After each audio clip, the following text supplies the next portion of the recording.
Well, first of all, thank you very much, Gideon, and again, congratulations, François. If diplomacy is an art, then François is the Renoir of diplomats. So I just want to welcome you back to New York. You've done a fabulous job in Washington. We're really happy to have you back here.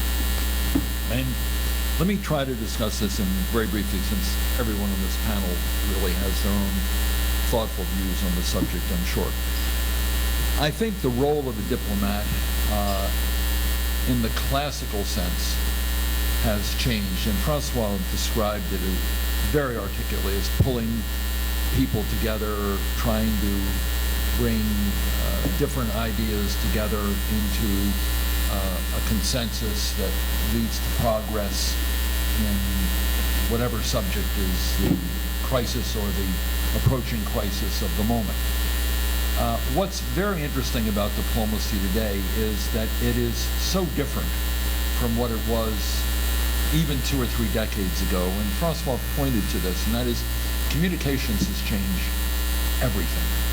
It used to be that the diplomat was the conduit, the State Department or the Quai d'Orsay were the conduits for everything that went on in the U.S. or in France, everything went on in France, how you brought those issues to bear in relations with other countries through the Foreign Office, the Foreign Minister, other kinds of diplomatic activities. Today what's different is that every agency of the government has its own mini-State Department, and they can communicate instantly with their counterpart through texting or emails or whatever way they choose on a real-time basis. Now, this is excellent for communication, but it frequently leads to a lot of confusion, and it frequently leads to a problem in coordination if one agency is individually through its undersecretary or other official communicating with their counterpart abroad. So diplomacy today has changed very dramatically in the sense that it is even more imperative for the State Department, the White House, national security process to try to coordinate the various positions within an individual country, the United States, for instance, to make sure that they are mutually reinforcing or at least not mutually inconsistent. This is no small task today. And we see this in a whole lot of crises. You have to keep some sense of coherence in the way policy is conducted, in the way it's conducted, or the way it's pulled together in a country and the way it's presented to other countries. This is a very challenging aspect of diplomacy and one of the newer ones that presents itself for diplomats to deal with.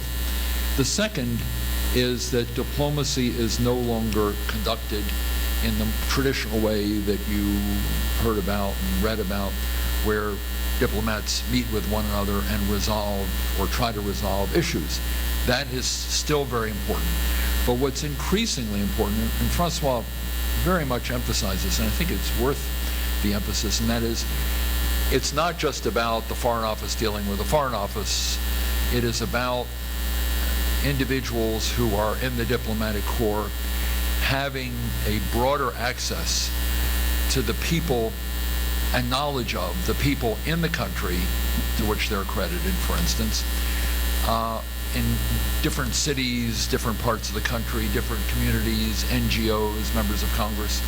It's dealing with the people who have an influence on the policies of the individual country. And increasingly, in the past, foreign offices were little islands of sort of white shoe diplomacy where diplomats would sit down over a table and figure out what will American policy be, what will French policy be. You can't do that anymore. There are all sorts of interest groups that have a role in shaping the thinking in the NSC, in the State Department, other parts of Washington. And a really good diplomat today, or diplomatic corps today, has to know what's going on in various parts of the country that have an influence on the process, and various groups, interest groups, in the economic realm, the cultural realm, other realms that influence the process as well, to influence them so that they will sort of move in the direction you want, or at least to know what their thinking is and know what kinds of pressures they're putting on the president or the Secretary of State or other policy makers. So it is a very different role than the past in that respect. It has to be much broader, much deeper, much more comprehensive.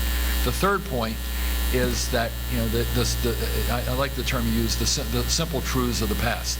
Those simple truths of the past, or at least what we thought were simple truths, aren't available to us anymore. They're a relic of the past. They're museum pieces because there are many, many more countries involved in the process of global policy making and dealing with global issues.